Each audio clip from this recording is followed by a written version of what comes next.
Chers collègues, les familles monoparentales représentent 31% des familles parisiennes et dans certains quartiers populaires, ce chiffre atteint même 38%. Ce constat témoigne d'une vulnérabilité sociale et économique croissante, en particulier pour ces familles dirigées majoritairement par des femmes.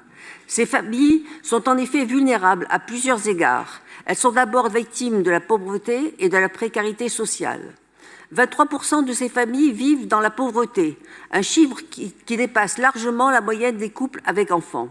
Elles rencontrent des difficultés d'accès à un logement décent, soit car le parc privé leur est refusé, soit à travers un parc social inadapté à leurs besoins.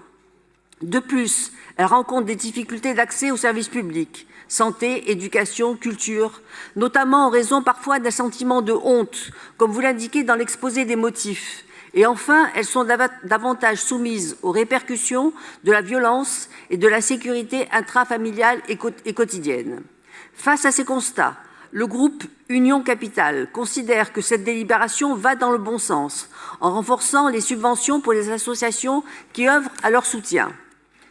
En revanche, cela fait une décennie que Madame la maire est à la tête de notre ville.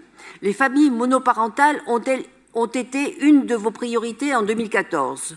Vous avez mis en place une aide de 150 € par mois, certes, mais votre politique a-t-elle réellement amélioré la situation des familles monoparentales à Paris? Sont-elles aujourd'hui dans une position meilleure qu'il y a 10 ans? Il ne suffit pas de décréter s'occuper des plus fragiles pour y parvenir réellement. De même, il ne suffit pas de distribuer des subventions à des associations dont je salue le travail quotidien pour mener une politique.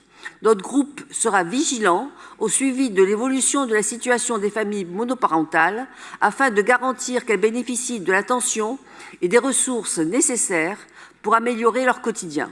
Je vous remercie.